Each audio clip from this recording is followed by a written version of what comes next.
Il est 7h54. Elle est en rouge et elle voit rouge. Voici Anne Roumanoff pour son billet rouge vif sur Europe 1. Bonjour Anne. Bonjour Bruce, bonjour Julie, bonjour à Anne. tous. Ce matin, j'aimerais avoir une pensée pour les sapins de Noël. Quand j'ai vu tous ces sapins décharnés sur le trottoir entre deux poubelles, je me suis dit mais c'est pas une vie sapin de Noël. Pendant un mois on te met des guirlandes, on dépose des cadeaux à tes pieds, on te photographie et après poubelle. Oui, il y a des gens qui se prennent en photo avec conjoint et enfant devant le sapin et ils t'envoient ça par mail. Les gens qui envoient ce genre de carte de vœux, ça veut dire nous on est une famille hétéro parfaite, on a un beau sapin, on est heureux, on a même mis un bonnet de Père Noël sur la tête et tant pis si on a l'air con. À Paris, les bobos comme moi ont des sacs à sapin avec 1 euro qui va à une association humanitaire. Sauf que moi, je ne sais pas ce qui s'est passé, mais mon sapin débordait du sac et j'ai fait tomber quelques épines dans l'escalier. La gardienne m'a demandé gentiment ça vient de chez vous, les épines? J'ai dit faites voir. Ah non, mais ça c'est pas les épines de mon sapin. Non, moi mon sapin il avait pas d'épines. Vendredi dernier, une vieille dame de 94 ans a été traitée comme un sapin de Noël abandonné sur le trottoir. Ses enfants n'avaient pas payé à la maison de retraite. J'imagine que la directrice a dû la prévenir. Bonjour madame, comment ça va aujourd'hui? Hein? Comment ça va? À tout hasard, vous n'auriez pas 40 000 euros? Hein? Bon, va falloir libérer votre chambre. On a beaucoup de demandes, on fuse du monde. Allez, bonne année, bonne santé, bon débarras. Merci, bonne année. Quelle horreur.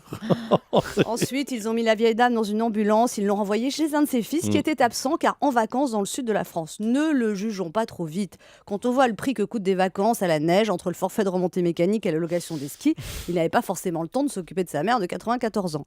Alors l'ambulance a déposé la vieille dame aux urgences de l'hôpital où elle a dû se faire plein de nouveaux amis. Ah? Oui, il y a de l'animation aux urgences le week-end. C'est comme Dr House à la télé, mais avec les odeurs. Alors, Michel Delaunay. Michel Delaunay, c'est une ministre. Michel Delaunay, la ministre chargée des personnes âgées. C'est normal qu'on ne la connaisse pas. Elle n'a rien dit sur le mariage gay. Elle n'est jamais à la fermeture des usines. Elle compte pas les voitures qui brûlent. Et elle n'a pas de compte en Suisse. Donc, Michel Delaunay a déclaré que l'expulsion de cette vieille dame était une violation de la dignité humaine.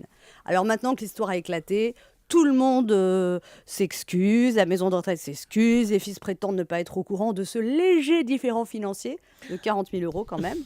Non, mais c'est pas moi qui m'occupais des affaires de ma mère, c'est mon frère. Non, mais moi je l'ai prise à Noël, hein, je peux vous montrer les photos. Et oui, dans l'histoire, personne ne va être le méchant, ni la méchante maison de retraite préoccupée uniquement par des impératifs commerciaux, ni les méchants enfants radins et égoïstes. Le problème, c'est que tout le monde veut vivre plus vieux, mais personne ne veut s'occuper des personnes âgées. Vous avez remarqué d'ailleurs, on ne dit plus vieux, on dit personnes âgées. On ne dit plus égoïsme, on dit individualisme. On ne dit plus indifférence, solitude, inhumanité, on dit la France de 2013. Excusez-moi, je suis comme un sapin de Noël ce matin, j'ai un peu les boules. Merci beaucoup Anne, merci pour à la fois ce billet et ce coup de gueule ce matin sur Europe 1.